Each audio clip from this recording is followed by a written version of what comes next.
né? Então, um desses espaços, e que foi numa estratégia muito bacana, que a gente, né, trabalhou o DPDA, mas com as entidades, e as entidades unidas, a gente conseguiu, pela primeira vez na história, né, ter uma representação de uma entidade vegana no nosso Conselho Nacional de Segurança Alimentar e Nutricional. Então, com vocês, a doutora Alessandra Luglio, a nossa conselheira, né, no Conceia. Obrigada, Vanessa. Seguimos fazendo história, né? A gente não aceita o não, né, Vanessa? Não existe pra gente. Bom, é um orgulho estar aqui, é um grande prazer.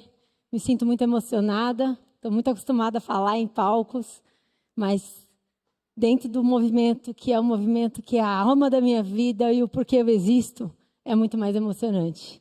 Enfim, eu vou falar aqui sobre esse conceito tão importante que é um só saúde.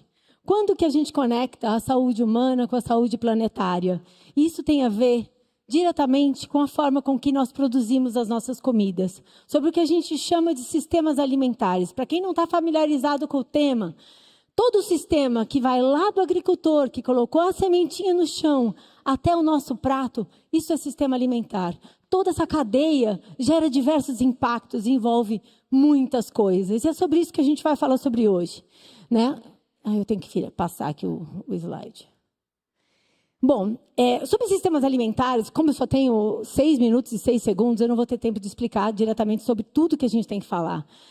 Só que a gente tem evoluído muito sobre os impactos desses sistemas alimentares. A gente sabe que de tudo que a gente faz, o que a gente come é o que tem mais impacto no meio ambiente e na nossa saúde e nas outras vidas. E quando a gente fala de impacto ambiental, a gente sabe hoje, com dados do próprio governo, que 90% do desmatamento da Amazônia se transformou em pasto. A gente sabe que 74% das emissões de gases de efeito estufa desse país vem dos sistemas alimentares, vem da produção de comida.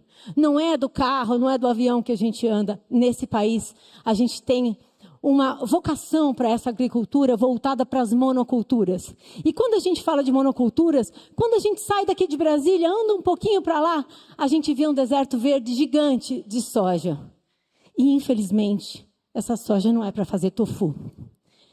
Enfim, e é sobre isso que a gente vai falar. A gente já tem diagnóstico demais. A gente tem o próprio governo, tem o Plano Clima de 2024-2035. A gente tem a Política Nacional sobre Mudança de Clima, que envolve sistemas alimentares. Dentro do Plan SAM, especialmente no anúncio 4, a gente fala dos impactos ambientais da produção de comida. A gente tem o marco de referência em sistemas alimentares de políticas públicas e clima de políticas públicas. Ou seja, está diagnosticado, a gente já sabe, a gente tem dados, a gente tem ciência. E qual é o próximo passo, gente? Implementar. A gente criar políticas públicas que possam criar um sistema alimentar mais justo e um sistema alimentar mais saudável para a gente e para o meio ambiente. Então, gente, vou aproveitar, como eu também não tenho muito tempo, eu vou ler aqui junto com vocês. A gente precisa de políticas públicas que defendam e executem uma transição justa dos nossos sistemas alimentares para sistemas mais sustentáveis e mais inclusivos, que garantam a redução dos impactos ambientais negativos do sistema atual e que garantam a manutenção e a regeneração da biodiversidade e da vida dos nossos biomas, assim como possam garantir a segurança alimentar para a nossa população, combatendo todo e qualquer tipo de má nutrição. É preciso dizer que a gente saiu do mapa da fome, né? Nesse governo, por conta de pessoas, como todo mundo que está aqui, que luta para que a gente possa ter políticas públicas mais justas e que incluam mais pessoas. A transição dos sistemas alimentares brasileiros é também uma ferramenta de resgate da saúde humana, prevenindo e combatendo as principais doenças crônicas não transmissíveis, como o sobrepeso, a obesidade, o diabetes, as doenças cardiovasculares, que são, infelizmente, a principal causa de morte de nós, seres humanos, e também, né, da perda de qualidade de vida de tantos de nós. E também, gente, quando a gente fala de mudança de sistemas alimentares, a gente está falando da defesa dos territórios. A gente está falando de direito à terra, através do incentivo da agroecologia, da agricultura familiar e da agricultura urbana, combatendo as desigualdades sociais e os grandes desertos alimentares que a gente cria. O nosso sistema alimentar, do jeito que está hoje, ele não é justo. Ele não está sendo legal para ninguém. Então, gente, tudo isso significa uma só saúde. Bom, eu tenho uma frase que eu falo em todas as minhas aulas, eu trabalho com isso há mais de 20 anos. Eu posso afirmar para vocês que não existem pessoas saudáveis em um planeta doente. A gente não consegue, se viver bem quando o nosso meio ambiente está degradado. Então, o que as nossas políticas públicas estão incentivando em termos de consumo? É no prato, gente, é no nosso prato que a gente vai fazer a mudança que a gente tanto precisa. A gente precisa mudar o sistema de alimentação. Hoje, infelizmente, os nossos pratos são monótonos, eles são hegemônicos, eles têm protagonismo dos alimentos de origem animal. E qual é o problema disso? A gente perde a possibilidade de usar essa imensa biodiversidade que existe nesse país, que tem a maior biodiversidade do mundo, não somente de animais maravilhosos, mas também de plantas, também de alimentos, de sementes, de castanhas, de leguminosas, de cereais, de raízes, de frutas, verduras e legumes. E a gente come carne com batata e arroz. Concordam? Bora, vamos embora. Enfim, e qual é a nossa ação? A gente precisa diversificar as nossas fontes proteicas. A gente precisa incentivar e promover pratos que protagonizam os vegetais. E que tenham as leguminosas, gente, feijão, lentilha, ervilha, grão de bico, a própria soja, como base desses pratos. O arroz com feijão. Infelizmente, o brasileiro a cada ano come menos arroz com feijão. E a gente precisa lutar para que esses alimentos continuem nos nossos pratos. A gente tem que consumir... Quando a gente fala de comer biodiversidade, a gente está falando de maxixe, taperebá, taioba, manga, cará, inhame, feijão de corda, feijão verde, a nossa mandioca, que para alguns é macaxeira, para outros que é aipim.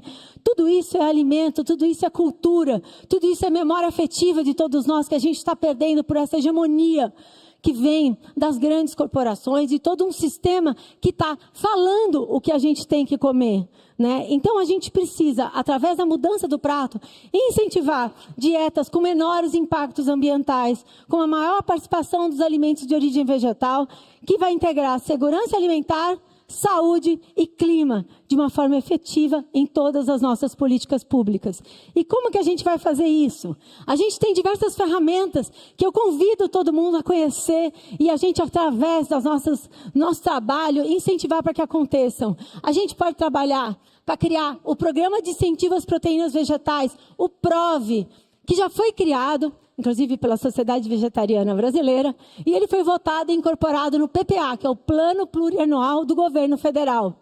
A gente pode desenvolver pesquisas governamentais e agendas de custos ocultos, para a gente entender melhor todos os custos ocultos dos nossos sistemas alimentares.